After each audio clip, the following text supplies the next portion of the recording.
Chapter 7. Verse 1. Just as mortals sail their corporeal ships across the ocean, so did the ship of God sail through the atmosphere and ocean.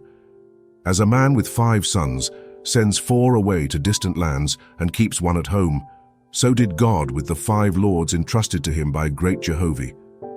Verse 2. God had now departed from Horeb in his ship, traveling through heaven to visit the 4 lords of the great divisions of the earth, those who managed both mortals and the spirits of the dead for the glory of Jehovah. Verse 3. First, the ship headed toward Jud, Lord of Jud, sailing close to the earth. The ship gathered fuel from the tall forests to feed its phosphorescent flame until it reached the wild western coast of Waga. There, they halted, while the navigators measured the distance of the wide sea before them. After gathering more fuel from the rich lands, God and his traveling host stowed the ship to full capacity. Verse 4. God commanded, "Go forth, go forth." And the ship plunged into the sea of heaven, soaring high above the black clouds from the corporeal ocean. The music of his 1,000 esenhours echoed in defiance, matching the rhythm of the waves. Verse 5. Jehovah looked down from his everlasting throne of thrones, saying, "Onward, tame the elements, God and man. The earth and air above are yours. Stretch forth your arm and tame the elements I have made." Verse 6. The ship of God sped forward, driven by the matured wills of its crew. Its holy light displayed its purpose to other gods and travelers, also navigating the wide oceans of Jehovah's splendor. Verse 7. The crew sang and danced merrily as they sighted distant ships, gliding with strange colors and marvelous speed across the atmosphere and expanse. Verse 8. To one side the moon was rising, to the other the sun was setting. Below lay the black clouds and the great corporeal ocean, while above twinkled the stars and planets of the great serpent on its long journey. Verse 9. God came forth, surveying the scene as Jehovah's power moved within him.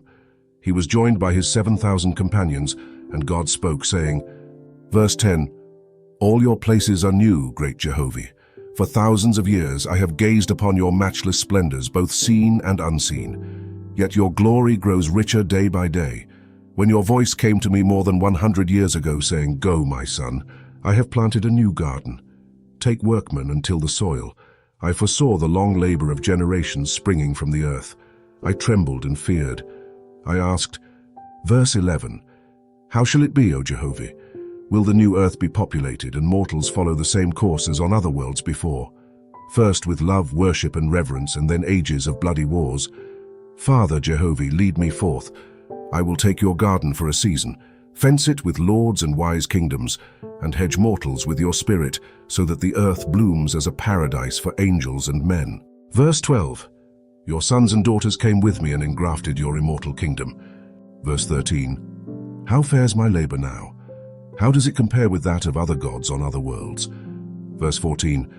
O ye archangels, gods and goddesses, look down upon the great earth. Jehovah has filled my arms with a great load. I tremble on the immortal scales. Verse 15. God, transfixed, gazed upward, and his voice reached the Etherian thrones where the Osirian regents reigned in all power. From amidst the stars a single ray of light descended, bearing the glorious words, Jehovah's Son, all hail, hail, God of earth, Jehovah's Son, glory. Glory to great Jehovah for all that thou hast done. Verse 16. The shining light furled upward until it faded into the distant stars.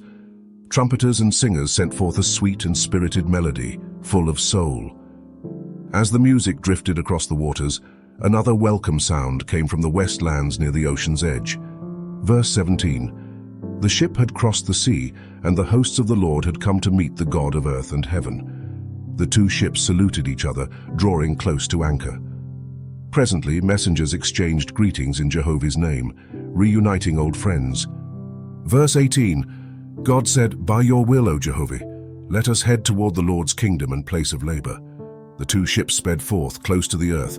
Their crews joined in music and anthems from ancient times. Verse 19. They journeyed far into the heart of the country, where fertile lands, mountains and waters mingled with the Asuan race.